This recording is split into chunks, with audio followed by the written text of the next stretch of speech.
If you're going to lie, make sure you pick the right man to lie with. I didn't. Or maybe I picked the only man who could change everything. The night smelled like burnt coffee and cheap cologne, the kind that clings to your skin long after your shift ends, and my feet were already aching from 10 straight hours on the floor when I saw him walk in, not the man who would change my life, but the one I was trying to avoid, Tyler, standing near the entrance with that familiar look, the one that said he wasn't here to talk. He was here to remind me that leaving him wasn't something he accepted easily, and my chest tightened the way it always did when I felt cornered, like the walls of the restaurant were suddenly too close, the noise too loud, the exits too far, and I told myself to stay calm, to just keep moving, trays, orders, smiles, pretend everything was normal. But then he started walking toward me, slow, deliberate, like he already knew I had nowhere to go, and that's when I made the worst decision of my life, or the smartest, depending on how you look at it. I reached for the nearest man without even thinking, my fingers wrapping around his arm as I forced a smile that didn't belong to me and said, "There you are, I was wondering when you'd get here," like we'd done this 100 times, like he was mine, like I wasn't terrified, and for a second, just 1 second, I thought he might pull away, might look at me like I was crazy, but he didn't. He went still, completely still, and something shifted in the air, something subtle but heavy, like the entire room had taken a breath and forgotten how to let it go. I felt it before I understood it, the silence spreading from table to table, conversations dropping, laughter fading, and I followed the direction of everyone else's eyes back to the man I had just claimed as my husband, really looking at him for the first time, tall, easily over 6 feet, dressed in a dark suit that didn't just fit, it commanded, silver threading through his black hair at the temples, not soft, not weak, but sharp, intentional, like every year he'd lived had carved him into something more dangerous.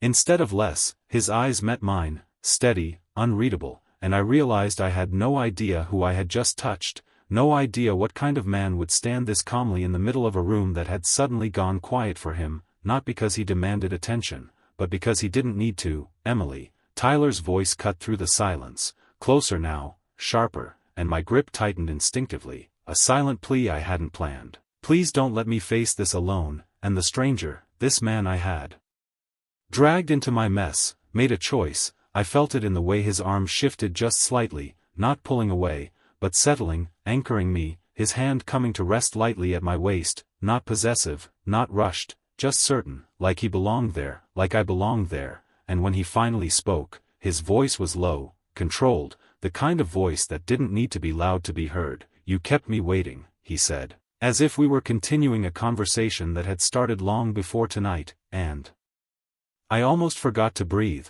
because in that moment, it wasn't an act anymore, not entirely. Something about the way he said it made it feel real enough to hold on to. Tyler stopped a few feet away, his expression shifting, confusion first, then something else, something uncertain, like he was trying to understand why the room had turned against him without a single word being spoken. And that's when someone at a nearby table whispered, not quietly enough, "That's Victor DeLuca," and the name didn't mean anything to me, not yet, but it meant everything to everyone else. I saw it in the way people looked away, in the way the manager suddenly pretended to be busy, in the way Tyler hesitated for the first time since I'd ever known him, and my stomach dropped, because whatever game I thought I was playing, I had just stepped into something much bigger, something I didn't understand, and the man beside me, Victor, didn't correct me, didn't pull away, didn't laugh it off, he just looked at Tyler like the outcome had already been decided, and in that moment, I realized something that made my pulse spike for a completely different reason. I hadn't just asked a stranger to pretend he was my husband, I had asked the wrong man, or maybe the most dangerous one, and he had decided to say yes.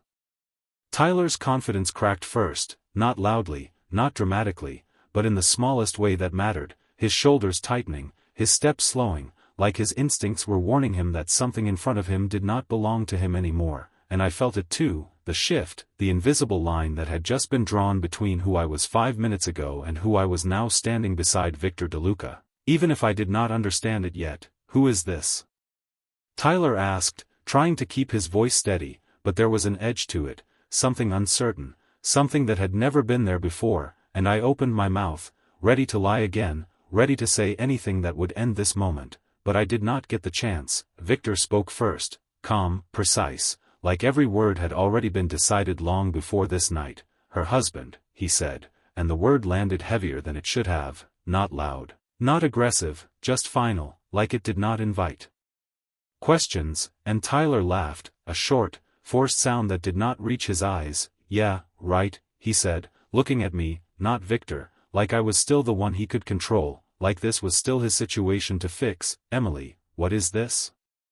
You think this is funny? And for a second, the old fear tried to come back, the familiar instinct to apologize, to smooth things over, to make everything easier, but Victor's hand at my waist did not move, did not tighten, it just stayed there, steady, like a reminder that I was not alone in this moment, and I realized something that made my voice come out clearer than I expected. I told you to stop coming here, I said, my eyes meeting Tyler's, holding for the first time instead of dropping away, and that pause, that hesitation, it changed everything. Tyler's jaw tightened, his gaze flicking briefly to Victor, then back to me, calculating, measuring, trying to decide how far he could push, how much of the old dynamic still applied, and Victor made that decision for him without raising his voice, without stepping forward, without doing anything that looked like a threat. You heard her, he said, and the temperature in the room seemed to drop, not because of what he said, but because of how easily he said it, like this was not confrontation, this was routine. Tyler exhaled slowly, his hands lifting slightly in a gesture that was meant to look casual but felt like surrender. All right, he said, forcing a smile that did not belong on his face. I get it, message received. But his eyes lingered on me for 1 second too long, a silent promise that this was not over. Then he turned and walked out, just like that, no shouting, no scene, just gone, and the moment the door closed behind him, the restaurant exhaled with me, the noise returning in fragments, conversations picking back up like nothing had happened, except everything had. I pulled my hand away from Victor's arm like I had just remembered what I had done, stepping back, the space between us suddenly feeling too small, too charged. I am so sorry, I said quickly, the words rushing out. I did not know who you were, I just needed help. I thought if I pretended then he would leave and I would not have to deal with him again. And Victor watched me, not annoyed, not amused, just observing, like he was deciding something I could not see. He will not come back, he said, and the certainty in his voice should have been reassuring, but it made something else twist in my chest instead, something uneasy, something that did not feel like relief. You do not know that, I said, shaking my head, trying to ground myself in something normal, something familiar. You do not know him. And that was when Victor's expression shifted, just slightly, not anger, not frustration, just a quiet kind of understanding that felt heavier than either. You are right, he said, his voice lower now, more personal. I do not know him. He paused, his eyes holding mine in a way that made it impossible to look away, but I know men like him. And something about the way he said it made my breath catch, not because it sounded like a threat, but because it sounded like a promise. And I realized then that whatever I had stepped into tonight, whatever line I had crossed with one desperate lie, it was not something I could simply walk away from, not anymore, because Victor DeLuca did not feel like a stranger, he felt like a decision, and I had already made it. I should have walked away the moment he said it, the moment that quiet certainty settled into my bones and told me this was not a favor I could repay with a simple thank you, but I did not. I stayed, standing there in the middle of a restaurant that had already moved on from the moment that had just rewritten something in my life, and Victor DeLuca was still watching me like I was not just a stranger he helped, like I was something he had decided to pay attention to, and that alone made my pulse feel unsteady in a way that had nothing to do with Tyler anymore. I can handle myself, I said, softer now but still holding on to the last piece of control I could find, because I needed to believe that whatever just happened did not change who I was, that I was still the same woman who walked into this shift 10 hours ago, still someone who could clock out, go home, and forget this ever happened. But Victor did not respond right away. His silence was not dismissive, it was deliberate. Like he was choosing whether or not to challenge what I had just said, and when he finally spoke, it was calm, almost thoughtful. Handling yourself and being safe are not always the same thing, and that should not have unsettled me as much as it did, but it did, because it sounded less like advice and more like experience, the kind you only get from seeing too much, from knowing how situations like mine usually end. "I appreciate what you did," I said quickly, stepping back another inch. Creating space that felt necessary even if it did nothing to ease the awareness of him, but I do not need anything else, I just needed him to leave, and for a moment, something almost unreadable crossed his face, not offense, not amusement, just recognition, like he had heard those words before from people who thought they understood the limits of their own situation. "Of course," he said.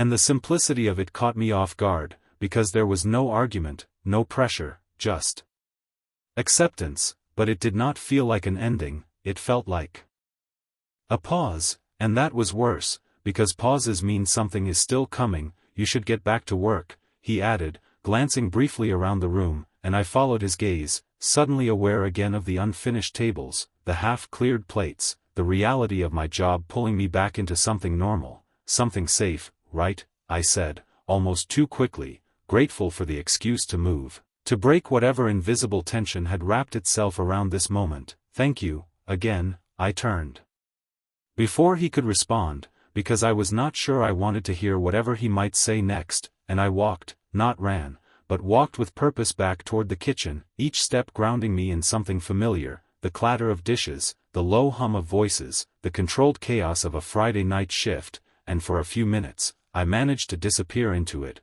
Orders, trays, refills, the rhythm of work that did not leave room for thinking. But it did not last, because awareness does not just fade. When something changes, it lingers, it follows you, it waits, and I felt it every time I stepped back onto the floor, every time I passed the table where he sat, not looking at me constantly, not calling me over, but present, steady, like a fixed point in a room that suddenly felt different because of him, and I told myself it meant nothing, that this would end the moment my shift did, that he would leave, I would leave, and whatever strange intersection of our lives had just happened would dissolve into something I could file away as a story I would never tell. But then near the end of my shift, as I was wiping down the counter and counting the minutes until I could finally go home, the manager appeared at my side, his voice low, careful in a way that made my stomach tighten before he even spoke. "Emily," he said, glancing toward the dining room, "the gentleman at table 12 asked for you." And I did not need to ask who he meant, I already knew, because some part of me had been expecting this moment since the second I grabbed his arm, and I realized then that this was not over, not even close, because men like Victor DeLuca did not step into someone's life by accident, and they definitely did not step out of it just because the moment that brought them there had passed. I knew walking back to his table was a mistake before I even took the first step, the kind of mistake you feel in your chest before your mind can explain it, but there are moments in life where you move forward anyway, not because you want to, but because something has already started and pretending it has not will not stop it, and this was one of those moments. Each step across the restaurant floor felt louder than it should have, like the space between us was narrowing in a way that mattered more than distance, and when I finally stopped beside his table, Victor did not look up immediately. He finished what he was doing first, calm, unhurried, like time worked differently for him, like nothing around him required urgency, and that alone made me more aware of how fast my own thoughts were moving. "You asked for me," I said, keeping my voice level, professional, the way I would with any customer, because I needed to remind myself that this was still my job, still my space, still something I understood. But when he finally looked up, that illusion shifted again, not dramatically, just enough to remind me that I was not in control of this interaction the way I was used to being. "I did," he said, simple, direct, and there was no menu in front of him, no half-finished drink, nothing that explained why he would need anything from me at all, which made the silence that followed feel heavier than it should have, like this conversation had a purpose that I had not been told yet. "Is there something you need?" I asked, and the question sounded smaller than I intended, like I was asking for clarity but bracing for something else entirely. Victor leaned back slightly in his chair, studying me in a way that was not uncomfortable, not intrusive, but intentional, like he was paying attention to details most people overlooked. "Yes," he said, and paused just long enough for my heartbeat to pick up again. "Sit." For a second I thought I heard him wrong, because that was not a request customers made, not here, not to someone in uniform, not to someone who was working, and I glanced instinctively toward the counter, toward my manager, toward the normal rules that should have applied, but when I looked back at Victor, I understood something without him needing to say it. This was not about rules, not the kind I was used to. I said carefully, choosing each word. I am working, and there it was again, that almost imperceptible shift in his expression, not irritation, not surprise, just acknowledgement, like he expected resistance and respected it enough not to push, at least not directly. Then stand, he said, just as calm, just as certain, and somehow that felt less like a compromise and more like a continuation of something he had already decided. So I stayed where I was, my hands steady at my sides even though nothing about this felt normal. Why did you help me? I asked before I could stop myself, because that question had been sitting in the back of my mind since the moment he spoke for me, and if this conversation was happening, then I needed something real from it, not just silence and assumptions. Victor did not answer right away. His gaze held mine in a way that made it clear he was considering the question, not dismissing it, not avoiding it, just choosing how much of the truth to give. Because you asked, he said finally, and that should have been simple, but it was not with the way he said it, not with the weight behind something that sounded so straightforward. People ask for help all the time, I replied, my voice quieter now, more honest than I intended. Most do not get it, and for the first time, something almost resembling a faint smile touched the corner of his mouth, not warm, not soft, but real. Most do not ask the right person, he said, and the words settled into something deeper than conversation, something that made me realize this was not just about tonight, not just about Tyler,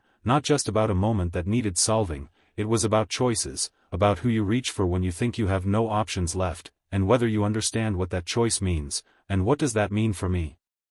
I asked, the question coming out before I could filter it, because part of me already knew the answer would not be simple. Victor's eyes did not leave mine when he responded, his voice steady, unhurried, like he had all the time in the world to let this moment land exactly where it needed to. It means, he said, you are not as alone as you think you are, and something about that should have been comforting, but it was not entirely, because it felt less like reassurance and more like a statement of fact. Something that did not depend on what I wanted, something that simply was, and I realized then that this conversation was not about what I needed anymore. It was about what had already changed the second I reached for him, and whether I was ready to understand what that change was going to cost.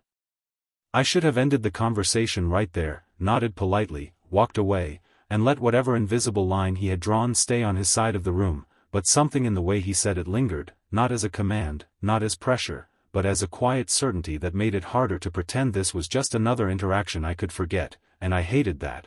I hated that part of me wanted to understand what he meant instead of dismissing it. I did not ask for anything beyond tonight, I said, holding on to the only boundary that still felt clear, because if I let that slip, then I was not sure where this would lead. And Victor did not interrupt, did not correct me, he just listened in that same steady way that made it feel like my words mattered more than I expected them to. Then tonight is enough, he said, and for a second, relief tried to settle in my chest, small but real, because that sounded like an ending, like permission to step back into my own life without anything following me out the door. But the way he looked at me when he said it told a different story, not contradiction, not deception, just something unfinished, like he understood something I had not caught up to yet. You are very certain, I replied, and there was more in my voice now than I intended, curiosity slipping through the caution I had been trying to hold on to, because people like him did not speak in half measures. They did not offer reassurances unless they meant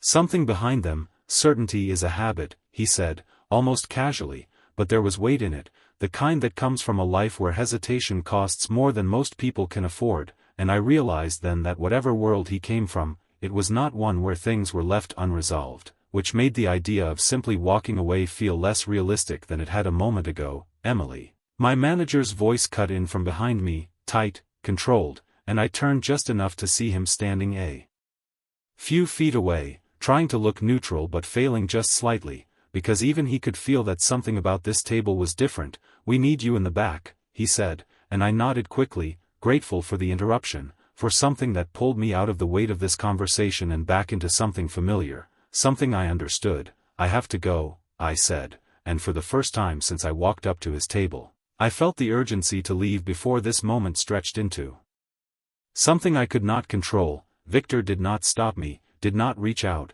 did not add anything to hold me there. He just inclined his head slightly, like the conversation was not being cut short, just paused, and that unsettled me more than if he had tried to keep me, because pauses mean continuation, they mean something is still in motion even when it looks still. I turned and walked back toward the kitchen, faster this time, not running, but close enough that I could feel the difference in my own pace, like I was trying to outdistance a feeling that had already settled under my skin. The noise of the kitchen hit me all at once, orders being called, plates clattering, the sharp scent of food and heat filling the air, and I leaned my hands against the counter for a second, grounding myself in something real, something ordinary. What was that?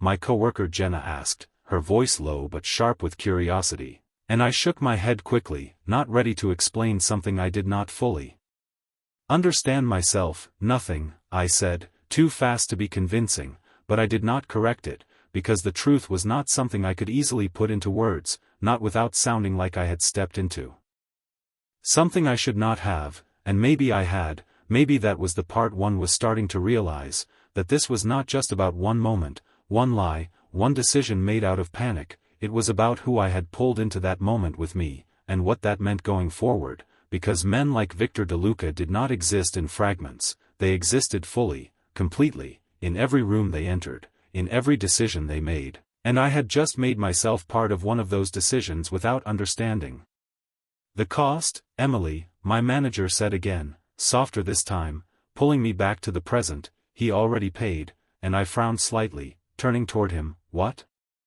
I asked, and he hesitated just long enough to make my stomach tighten again. Not just his bill, he said, lowering his voice even more, the entire floor, and the words landed heavier than anything Victor had said to me directly, because this was not about money, not really, it was about impact, about presence, about the kind of power that changes a room even after you leave it. And I realized then that whatever I thought I could control about this situation, whatever boundaries I believed I had set, they were already shifting in ways I could not see yet, because he was not just part of tonight anymore, he had already left something behind, and I had no idea what I was supposed to do with that.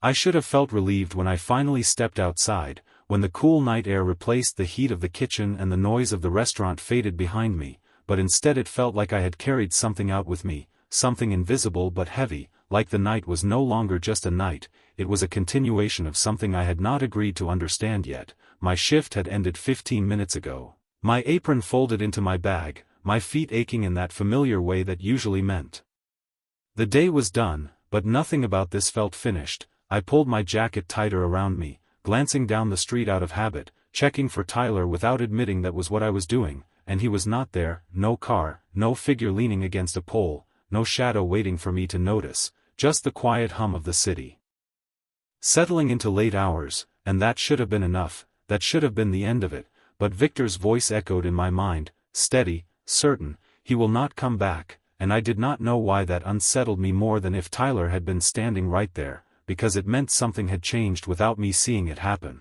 something had been handled without my involvement, and I was not sure how I felt about that. I started walking, keeping to the familiar route I always took home. 3 blocks down, left at the corner, past the closed convenience store with the flickering sign, the rhythm of it grounding me, reminding me that my life still existed outside of that restaurant, outside of that table, outside of him. But even then, something felt different, not in the world around me, but in the way I was moving through it, like I was more aware of every sound, every passing car, every step behind me, even when there was no one there, and I told myself it was just the night. Just the aftereffect of a long shift and too much tension, just my mind catching up to everything that had happened. But then I reached the corner and paused, because there was a car I did not recognize, parked just ahead, sleek, dark, too polished for this part of the street, and I would have kept walking, would have ignored it completely, if the passenger door had not opened the moment I got closer, not abruptly, not aggressively, just enough to catch my attention, and I stopped without meaning to, my body reacting before my mind could tell it not to. Miss Carter, the voice was calm, professional, and I turned slightly, enough to see the man standing beside the car, dressed in a suit that matched the kind I had seen all night, tailored, precise, and that was when my stomach tightened again, not out of fear, but recognition, because this was not random, this was connected, This was part of something that had followed me out of the restaurant whether I wanted it to or not. Yes?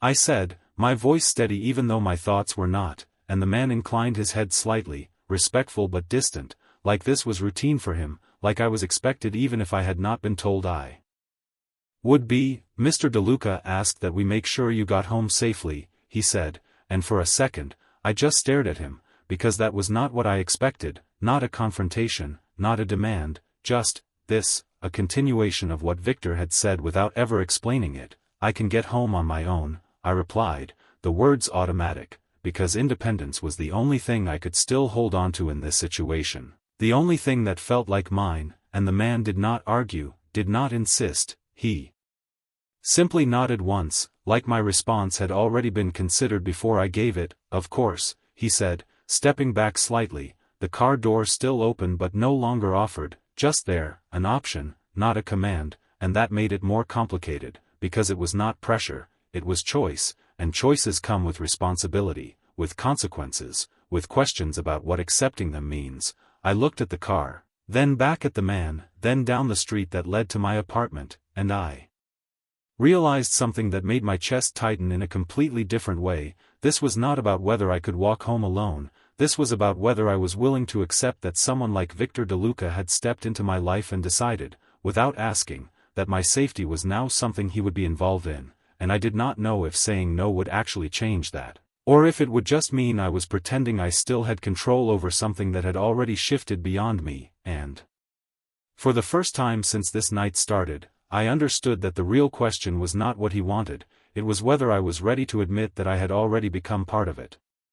I could have walked away, I could have said no and kept moving like nothing had changed, like this was still my life, my choices, my control, but something about the way he stood there, not pushing, not insisting, just waiting, made it harder to pretend that this was a simple yes or no, because it was not, it was a line, and I had already crossed the first part of it hours ago without realizing it. I exhaled slowly, glancing down the street again, the familiar path home suddenly feeling smaller.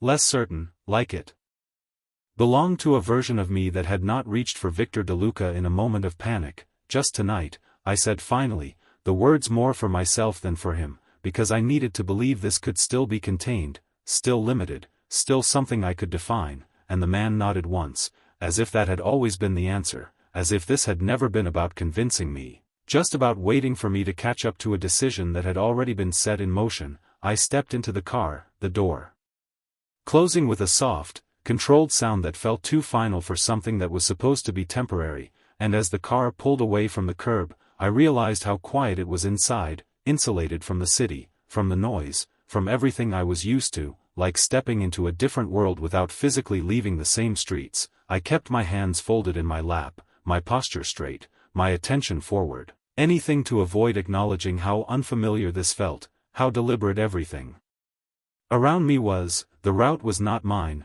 the pace was not mine, and for the first time all night, I felt the full weight of what it meant to not be the one in control of where I was going. He does not like uncertainty, the driver said after a moment, his voice calm, measured, and I turned slightly, caught off guard by the comment. Who? I asked, even though I already knew the answer. And he gave the smallest hint of a polite smile in the rearview mirror. Mr. DeLuca, he said, like it was obvious, like there was no need to clarify, and I looked back out the window, the passing streetlights reflecting in the glass, stretching into brief lines of gold that disappeared as quickly as they appeared. I did not ask for this, I said, more quietly now, not defensive, just honest, because that felt important, even if I was not sure. Why, no, he replied, just as calmly. But you asked for him, and the words settled into something deeper than the conversation itself, because they were true in a way I could not argue with. I had reached for him, I had chosen him in a moment where I believed I had no options, and choices have weight, even the ones made in desperation.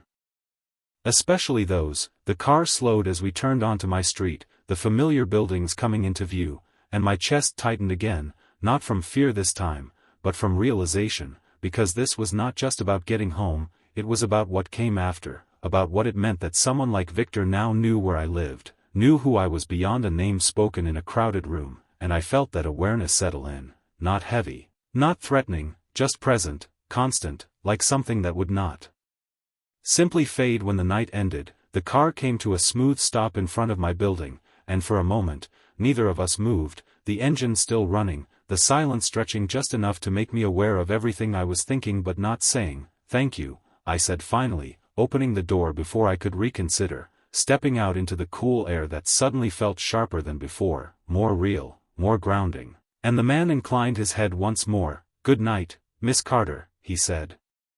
And there was something in the way he said it that felt final for him, like his role in this moment was complete, but not for me, not even close. I closed the door and stood there for a second as the car pulled away, disappearing down the street without hesitation, without looking back, and I turned toward my building, my keys already in my hand, the familiar click of the lock louder than usual in the quiet hallway. I stepped inside my apartment and leaned back against the door, the silence wrapping around me in a way that should have felt comforting, but did not, because my mind was still outside, still in that restaurant, still in that car, still caught in the moment where I had made a choice without understanding the full cost of it. And as I stood there, staring at nothing, I realized something that made it impossible to relax, impossible to pretend this was over, because for the first time in a long time, I did not feel alone in my own life anymore, and I did not know if that was something to be grateful for or something I should have been afraid of.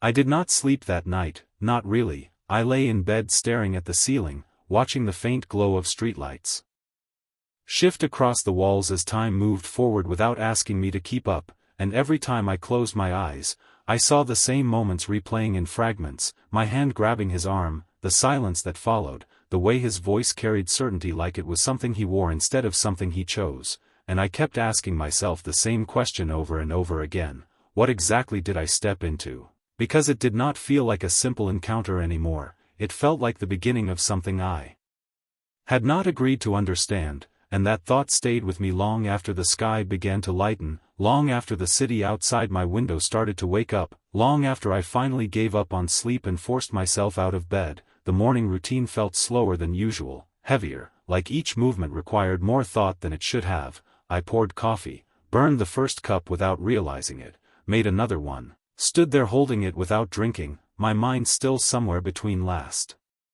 night and whatever came next, and I told myself I was overthinking, that this would fade, that people crossed paths all the time and moved on, that not everything had to mean something more. But even as I thought it, I did not believe it completely, because there was something different about the way this had happened, something deliberate in the aftermath that made it impossible to treat it like chance. I checked my phone, half expecting something. A message, a missed call, something that would confirm that this was continuing, but there was nothing, just the usual notifications, the ordinary details of a life that suddenly felt slightly out of place, like it had not caught up to me yet, and part of me felt relieved, because silence meant distance. It meant I could still step back if I chose to, but another part of me, quieter, less rational, noticed the absence in a different way, like something that had been present was now deliberately holding back, and that thought stayed with me longer than I wanted to admit. My shift started at noon, and by the time I walked back into the restaurant, everything looked the same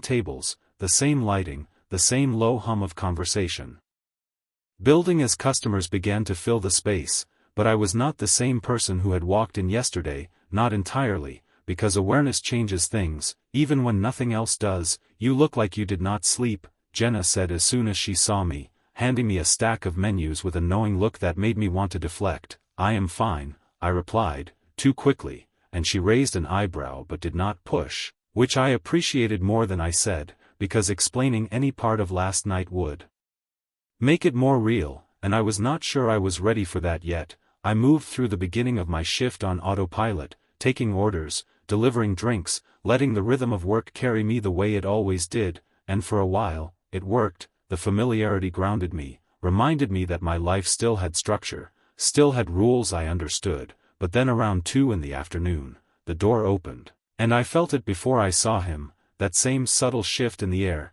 that quiet change that did not announce itself but made everything feel slightly more focused, slightly more aware. And when I looked up, there he was, Victor DeLuca, walking in like he had never left, like last night had not been an exception but a beginning, dressed just as precisely, just as composed, his presence carrying the same quiet authority that made people notice without understanding why. and my heart did something unexpected, not fear, not exactly, but recognition, like something in me had already adjusted to the idea that he would come back, even if I had tried to convince myself otherwise. He did not look around the room, did not search for me, he simply took a seat at a table near the window, as if this was routine, as if this was normal, and I stood there for half a second too long, my mind catching up to what my instincts had already realized. This was not over, it was continuing, and the choice I thought I had made last night, the one I believed I could contain, was already unfolding into something else, something that did not depend on whether I was ready for it or not. And as I picked up my notepad and started walking toward his table, I understood something with a clarity that made it impossible to ignore. I had not just asked him to pretend to be my husband, I had stepped into his world just long enough for him to decide I belonged somewhere in it, and now he was here to see what I would do with that. I told myself I would keep it simple this time, no hesitation, no confusion, just do my job, take the order, walk away, and remind both of us that whatever happened last night stayed exactly there, in the past, contained, controlled, finished. But the moment I reached his table, that plan started to feel fragile, like something I had built without understanding what it needed to hold. "Good afternoon," I said, my voice steady, professional, the same tone I used with every customer, because I needed that consistency, needed something that did not shift under me. And Victor looked up at me with the same calm awareness as before, like nothing about this moment was unexpected, like he had already accounted for every version of how this could go. "Emily," he said, and hearing my name again, in that same measured tone, made something in my chest tighten just slightly, not fear, not discomfort, just recognition, like I had stepped into a conversation that had not ended. "What can I get for you?"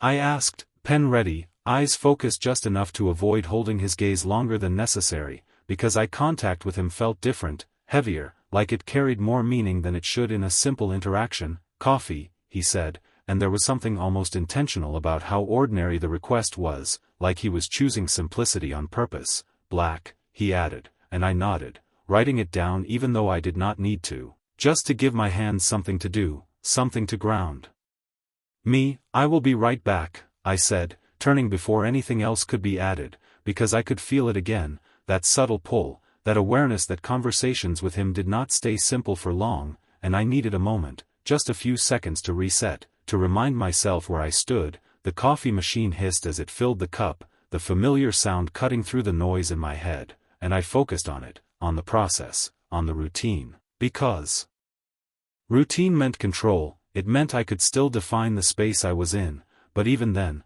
part of me knew that was only partially true now. I brought the cup back to his table, setting it down carefully, the heat rising between us in thin curls of steam that felt oddly symbolic, something quiet but present. "Thank you," he said, and I nodded, expecting that to be it, expecting to step away and continue my shift like this was just another table. But he did not reach for the cup immediately. He looked at me instead, and that pause stretched just enough to make me stay, even though I knew I did not have to. "You did not sleep," he said, not as a question, not as a guess, but as a simple observation, and I felt my guard rise instinctively, because that meant he was paying attention, not just to the situation, but to me. "Long shift," I replied, deflecting without thinking, keeping it surface level, because anything deeper felt like giving something I was not ready to give. But Victor did not challenge it, did not push past it. He just accepted it in that same quiet way that made it harder to predict what he would do next.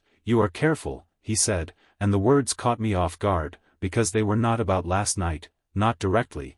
They were about how I was handling this moment, this interaction, this situation that neither of us had fully defined. "I have to be," I said, more honestly than I intended, because that was true. It always had been, long before him, long before Tyler, long before any of this. Being careful was how I kept my life stable, how I avoided situations I could not control. And Victor nodded slightly, like that answer confirmed something for him, like it fit into a pattern he had already started to see. "Careful does not mean distant," he said, and there it was again, that shift, that subtle movement from surface conversation into something deeper, something that made it clear this was not just about coffee or last night or even the situation that brought us together. It was about something ongoing, something he was choosing to continue, and I felt it then, the realization settling in fully for the first time, this was not an accident anymore. Not on his side, not on mine either if I was honest, because I had walked up to this table knowing he would be here, knowing this moment would happen, and I had not avoided it, I had stepped into it again, and that meant something whether I wanted it to or not. What do you want from me?